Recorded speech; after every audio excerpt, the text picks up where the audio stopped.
रहे हैं साधना टीवी।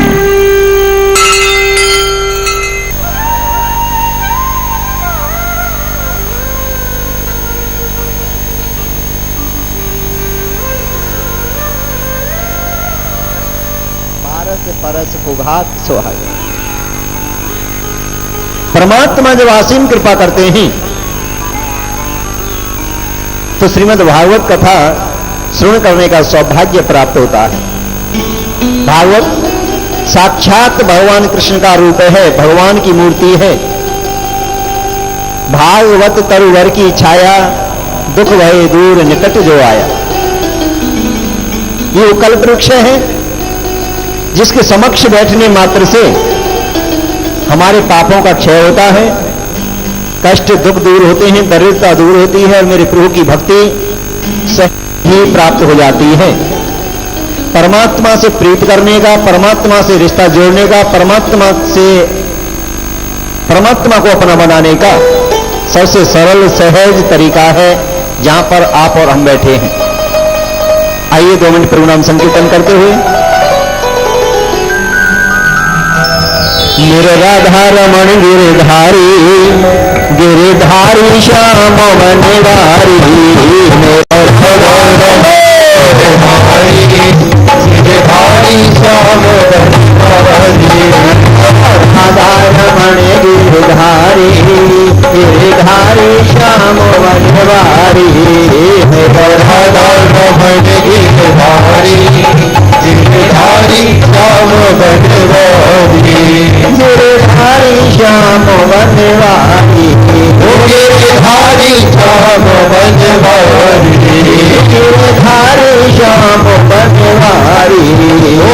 गिरधारी श्याम वनवारी।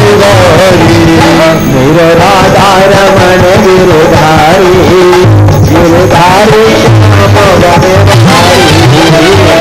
राधा रमण गिरधारी, गिरधारी श्याम वनवारी। मुझे मन में गुरुदेव बसे,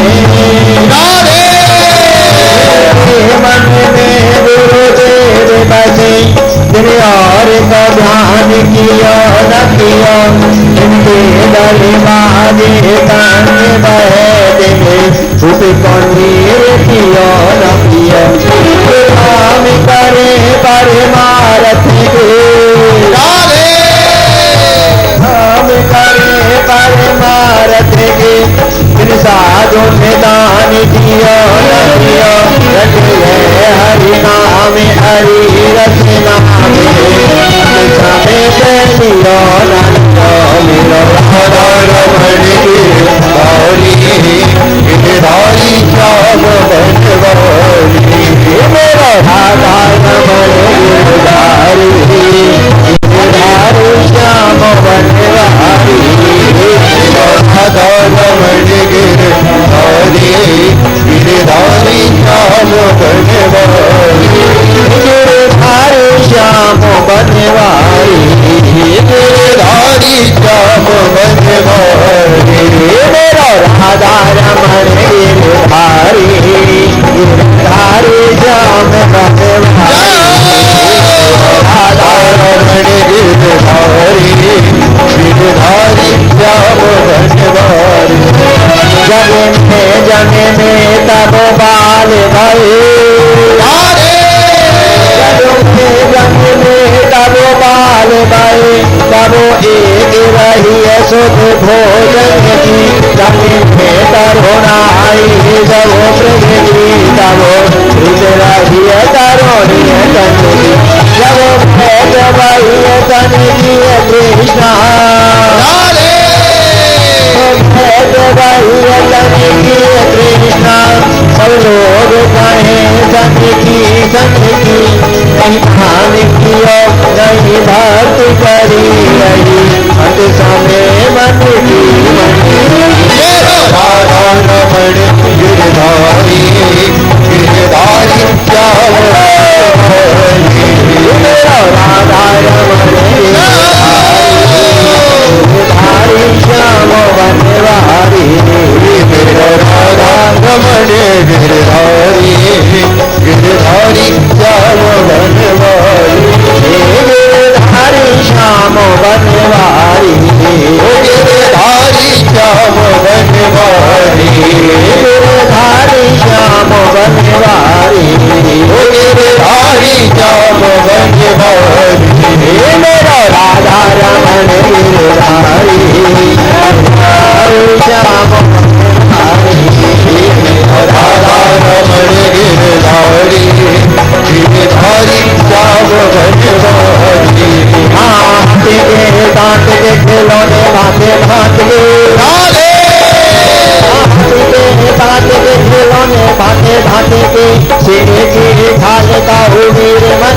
भाई है।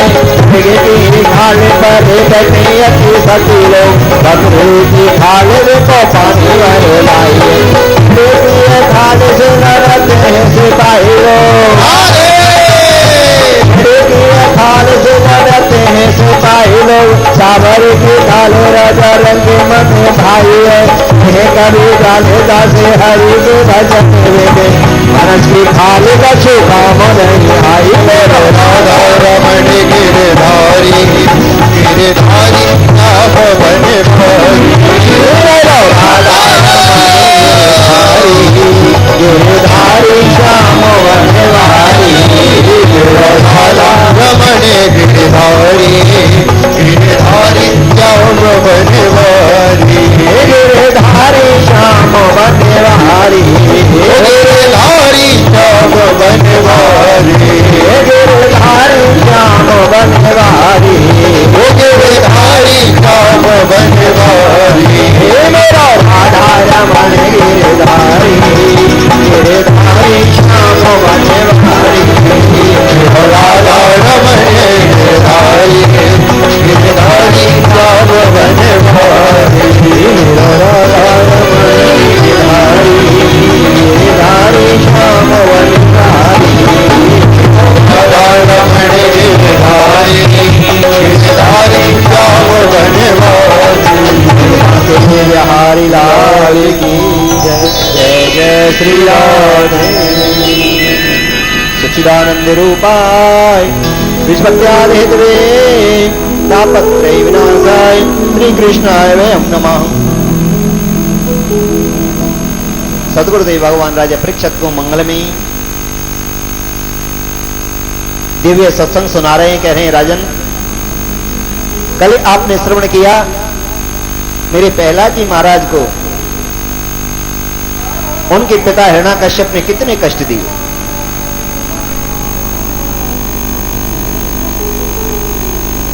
काल कोठरी में बंद कराया, हाथी के पैर के नीचे कुचलवाया, सर्पों पर डसवाए, पर्वत से गिरवाए, पानी में डुबाए, अग्नि में जलाए,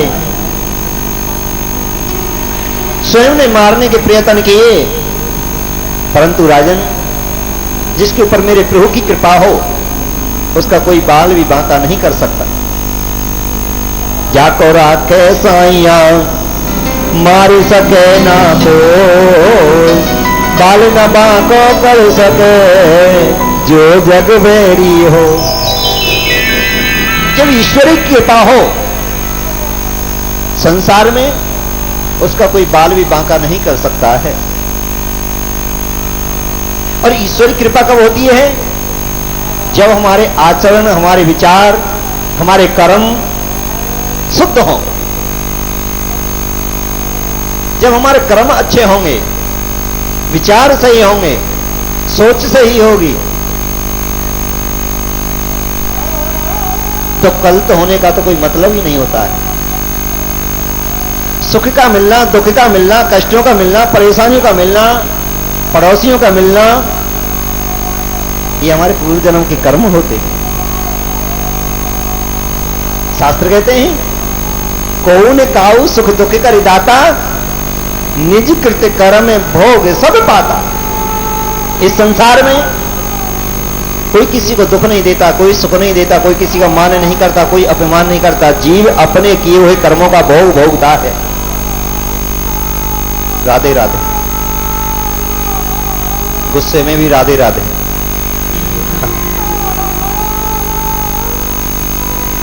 तो मेरे प्रहलाद जी महाराज को यात्रा दी। साक्षात त्रिलोकी के नाथ भगवान नारायण नरसिंह भगवान के रूप में अवतरित हुए, हिरण्याकश्यप का उद्धार किया, प्रहलाद जी को वरदान दिए, पूरे नगरवासियों सहित प्रहलाद जी परमात्मा के धाम को प्राप्त हुए। प्रहलाद जी के बेटा वेरोचन, वेरोचन के बलि हुए। भगवान ने वरदान दिया तुम्हारे 21 पीढ़ियां मेरे धाम को प्राप्त करेंगी। 7 ऊपर वाली, पिताजी, दादाजी, परदादाजी, उनसे ऊपर वाले। 7 नीचे के, प्रहलाद जी के बेटा, बेटन के बेटा, पोते, पंती, नीचे की जो लाइनें हैं। और 7 पीढ़ी ननिहाल पक्ष की, नाना मामा नानी का जो पक्ष है और पूरा नगर। तो ये तीसरी पीढ़ी है राजा बलि, प्रहलाद जी के पोते लगते थे। इनका राक्षस कुल तो था ही,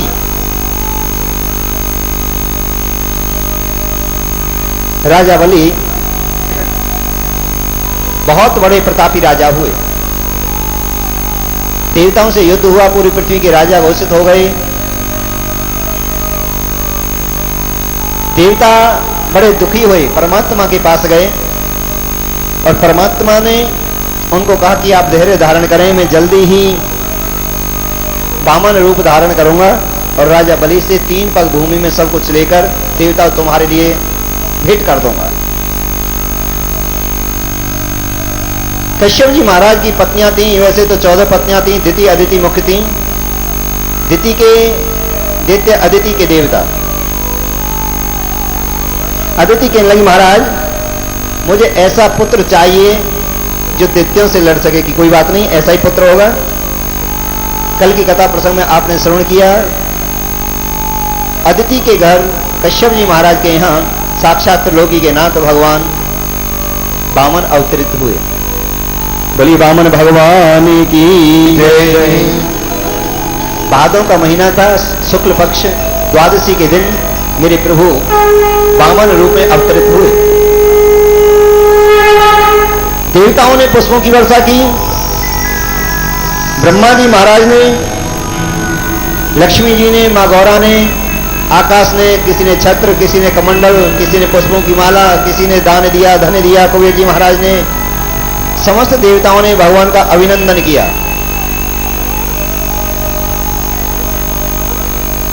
उसके उपरांत राजा बलि की यज्ञ में गए। राजा बलि यज्ञ पर यज्ञ कर रहे थे। एक बार देवताओं ने राजा बलि का वध कर दिया था, खत्म हो गए थे। तो उनके गुरुजी थे शुक्राचार्य जी महाराज। उन्होंने अपनी संजीवन विद्या द्वारा राजा बलि और उसकी सेना को जीवित कर दिया।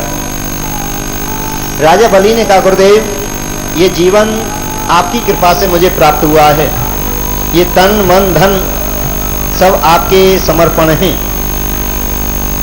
जो आदेश करेंगे मैं वही करूंगा, मैं आपके मार्गदर्शन में ही कदम रखूंगा, जो भी करूंगा आपकी इच्छा अनुसार करूंगा। शुक्राचार्य जी बोले आप यज्ञ करें, यज्ञ से क्षेत्र पवित्र होता है, वातावरण शुद्ध होता है, देवता प्रसन्न होते हैं, भूमि माता प्रसन्न होती है और इसमें सबका कल्याण है। यज्ञ में आप यज्ञ करें, एक एक संपूर्ण होती है, दूसरी प्रारंभ हो जाती है। यज्ञ पर यज्ञ राजा बलि कर रहे थे। इधर मेरे बाल कृष्ण भगवान वामन भगवान धीरे धीरे सने सने बड़े होने लगे। मां अदिति से बोले मां अब मैं बड़ा हो गया हूं और राजा बलि की यज्ञ में जाऊंगा, वहां पर मैं पूजा पाठ करूंगा, श्लोक सुनाऊंगा, स्तोत्र सुनाऊंगा, पाठ करूंगा और वहां से राजा बलि मुझे प्रसन्न होकर धन देगा और उस धन से मैं माता पिताओं की सेवा करूंगा। कि बेटा आप छोटे हैं, आप ऐसा मत करिए, नहीं जा सकते। नहीं मां मैं छोटा नहीं, मैं जरूर जाऊंगा। हट पड़ गई मेरे प्रभु। मां ने लाला को श्रृंगार किया है, वामन भगवान को श्रृंगार किया है। एक हाथ में छाता है, एक में कमंडल है, सुशोभित कड़ा मुंह पहनकर बड़े, क्योंकि भगवान से सुंदर कोई और थोड़े हैं, सबसे सुंदर वही हैं। ब्रह्मांड की रचना करने वाले हैं, समस्त सुंदर वस्तुओं को बनाने वाले वही तो हैं। मेरे परमात्मा धीरे धीरे राजा बलि की यज्ञ की ओर बढ़ दिए। राजा बलि ने जब दूर से देखा, सोच करने लगे तो साक्षात लगता है सूर्यदेव आ रहे हों। शुक्राचार्य जी ने कहा बलि अगर ये सूर्यदेव नहीं हुए तो कोई साधारण व्यक्ति भी नहीं है, जरा नजदीक आने दो, मैं बताऊंगा ये कौन है। जैसे धीरे धीरे मेरे प्रभु आगे पहुंचे, शुक्राचार्य जी बोले बलि सावधान, ये छलिया है, ये विष्णु है और छल करने के लिए आ रहे हैं। मना कर देना, कुछ भी मांगे, कुछ भी याचना करें, कुछ भी आग्रह करें। गुरुदेव ये तुम कैसी शिक्षा दे रहे हैं? कहते हैं अतिथि देवरूप होता है, माता पिता देवरूप होते हैं, अतिथि देवरूप होते हैं।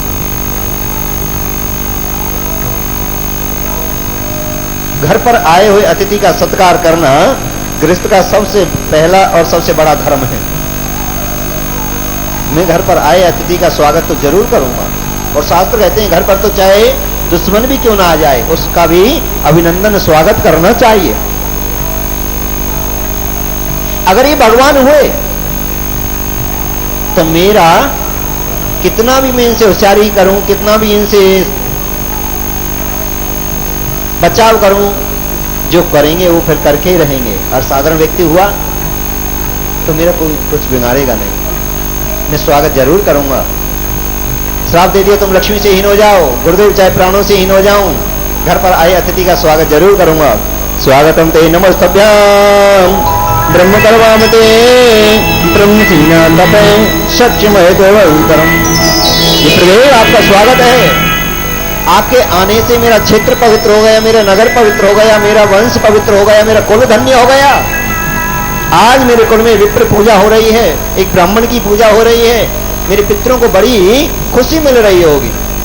ये भूदेव होते हैं, अग्नि विप्र गौ ये धरती पर देव हैं। इन्हीं के कारण परमात्मा बार बार अवतार लेते हैं इनकी रक्षा के लिए, क्योंकि धर्म का प्रचार करते हैं। जन जन तक, हर हृदय तक परमात्मा को स्थापित करने का इनका कार्य है। विप्रदेन सुर संत लीन मनुज अवतार निज इच्छा निर्मित तनु त्रिमाया गुण गोपाल। स्वागत किया है विप्रदेव, आप बड़े सकुमार हैं, लगता है आपकी शिक्षा अभी हुई नहीं है, मेरे बड़े बड़े विद्यालय चल रहे हैं, आपकी शिक्षा का प्रबंध कर दूं। कि भैया बली, जितनी शिक्षा की जरूरत है उतनी शिक्षा मैंने प्राप्त की, मुझे ज्यादा शिक्षा नहीं चाहिए। लगता है तुम अभी कुआरे हैं, तुम कहें तो किसी ब्राह्मण कन्या के साथ तुम्हारी मैं शादी करा दूं, कि मुझे शादी के चक्कर में भी नहीं पड़ना है। बताओ महाराज, मेरा दिल है कि आपको मैं संतुष्ट करूं, कुछ ना कुछ ऐसा दूं जो आपकी इच्छा हो। ये हाँ बलि, ये तो मैंने सुना था कि राजा बलि जैसा ही धरती पर कोई नहीं है, क्योंकि जिनके दादी बाबा धर्मात्मा हो, जिनके माता पिता धर्मात्मा हो, उनकी संतान स्वाभाविक ही धर्मात्मा होती है। आपके दादाजी थे पहलाजी महाराज, जिन्होंने परमात्मा को प्राप्त कर लिया। ये तो मुझे पहले ही पता थी कि मैं राजा बलि के यहां जाऊंगा तो मुझे ऐसे नहीं आने देंगे, कुछ ना कुछ जरूर दान करेंगे। कि महाराज बताओ, जब दादा दादी का नाम आया तो और भी राजा बलि चौड़े हो गए कि बताओ महाराज क्या सेवा करूं। कि आपको सेवा ये करनी है कि मैं जहां भी जाकर पूजा पाठ करता हूं, यज्ञ करता हूं, सत्संग करता हूं, हरिचर्चा करता हूं, साधना करता हूं, वो उन्हीं का हो जाता है, वो पुण्य उन्हीं को प्राप्त हो जाता है। जिस मंदिर में, जिस शहर में, उन्हीं को प्राप्त होता है। मुझे अपना भी कल्याण करना है, इस आत्मा का भी कल्याण करना है। मुझे तो केवल 3 पग भूमि की जरूरत है, जहां पर बैठकर मैं अपना आसन लगा सकूं, साधना कर सकूं, यज्ञ कर सकूं, आत्म कल्याण के लिए साधना कर सकूं। महाराज 3 पग नहीं, मैं तुम्हें राजा बना देता हूं एक क्षेत्र का, कि मुझे राजा नहीं बनना है। तो महाराज कोई सुनेगा तो क्या कहेगा, 3 पग भूमि में बहुत बड़ा राजा हूं, पूरी पृथ्वी पर मेरा अधिकार है, तो मेरी इसमें मजाक होगी, हंसी होगी। आप ऐसा करो, एक क्षेत्र का राजा बन जाओगे। नहीं, मुझे राजा नहीं बनना है, 3 पग भूमि। 3 पग भूमि के लिए आग्रह किया। राजा बलि ने कह दिया ठीक है, आप 3 पग भूमि जहां से तुम्हारी इच्छा हो वहां से नाप लो। कि हम ऐसे नहीं नापेंगे, पहले आप संकल्प करो जिससे परमात्मा तक आपका दिया हुआ दान पहुंच जाए। कमंडल से जल लेने को तैयार हुए। शुक्राचार्य जी महाराज उसमें कीड़ा बनकर बैठ गए। भगवान ने घास का तिनका लिया, डावली उसमें गंगा सागर की ठोंटी में की है। शुक्राचार्य जी के नेत्र फूट गए, एकांत में बैठ गए। संकल्प पूरा हुआ है कि 3 पग भूमि में इस विप्रदेव को दान कर रहा हूं। जैसे ही संकल्प पूरा हुआ, परमात्मा देखते ही देखते हाथी के समान हो गए और भी आकाश से भी ऊपर निकल गए। पहले पग में पूरी पृथ्वी को नाप लिया, दूसरे में ब्रह्मांड की ओर बढ़ा दिया। ब्रह्मांड फटा, गंगा मैया प्रकट हो गई। ब्रह्मा जी ने गंगा जी को अपने कमंडल में ले लिया है। माता पिता गुरुजन संत जनों के चरण इसलिए स्पर्श किए जाते हैं जैसे भगवान के पैर से ब्रह्मांड फटा और गंगा प्रकट हुई। माता पिता गुरुजन बड़ों के चरण इसलिए हम स्पर्श करते हैं, छूते हैं कि हमारा अज्ञान रूपी जो ब्रह्मांड है, पाप रूपी जो ब्रह्मांड है, कष्ट रूपी जो ब्रह्मांड है, दुखों का जो भंडार है, उनके चरण स्पर्श करने से वो सब दूर हो जाए। प्रभु की भक्ति, अच्छा ज्ञान, अच्छी समृद्धि हमको प्राप्त हो, इसलिए चरण स्पर्श किया। पहले में धरती नपी, दूजे में आकाश, तीज पग अब कित रखूं, सबरे असुर उदास। ब्रह्मांड को नाप लिया और भगवान ने कहा जो दान कहकर दान की कहकर दान नहीं देते उन्हें महारौरव नरक में जाना पड़ता है। राजा बलि को नरक पहुंचा दो। यम के दूत आए नरक ले जाने की तैयारी, राजा बलि घबरा गए। बड़ी सुंदर कथा है। जीवन में जब भी कोई कष्ट आए, आपत्ति आए, दुख आए, तो अपने पितरों का स्मरण करना चाहिए, अपने पितरों का ध्यान करना चाहिए। कोई ना कोई रास्ता वो जरूर दिखा देते हैं, जरूर बता देते हैं। राजा बलि जब घबराए, अपने पितरों को याद किया, अपने दादाजी को याद किया। दादाजी थे प्रहलाद जी महाराज। प्रहलाद जी प्रकट हो गए। दादाजी, मैंने 3 पग भूमि के दान के लिए कहा, इन्होंने 2 पग में सब कुछ नाप लिया, तीसरे पग के लिए कुछ नहीं है। अब मुझे नरक जाने की तैयारी हो रही है, मुझे बचाओ। मेरे प्रहलाद जी महाराज ने कहा, बलि आप ये बताओ, दान बड़ा होता है या दानी? राजा बलि बोले, दादाजी बड़ा तो दानी होता है, दानी के द्वारा दान किया जाता है। अभी तुमने दान किया है, अभी तुम से हैं। जब तक यह काया को परमात्मा की सेवा में नहीं लगाओगे, तब तक तुम्हारा उद्धार नहीं होगा। परमात्मा से बोल दो, प्रभु तीसरा पग मेरे मस्तक पर रख दो, इस शरीर को भी अपनी सेवा में अर्पण कर लो, समर्पण कर लो। बोल बांके बिहारी लाल की जय।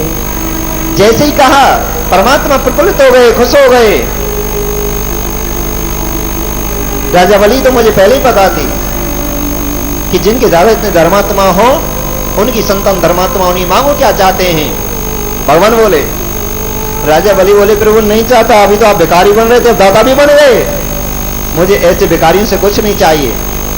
उनकी पत्नी थी विंध्यावली, कहने लगी भगवान दे रहे हैं, फ्री में मिल लो, मांग लियो ना, तुम पे भी जोर पड़ रहा है, फ्री में तो मिल रहा है।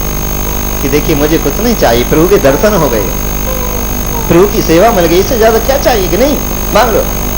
अंदर ले गई, जो कम्बलों की दुकान है ना, अंदर ले जाकर बताओ क्या मांगना है? कि भगवान से बैकुंठ को मांग लो, भगवान से इनके बैकुंठ को मांग लो।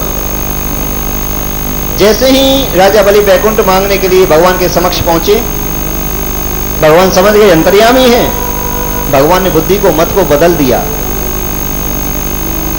मन चाहिए होती नहीं, हर चाहिए तत्काल, जाना था बैकुंठ को, पहुंच गया पाताल। और मुख से निकल गया, मुझे सुतल लोक चाहिए।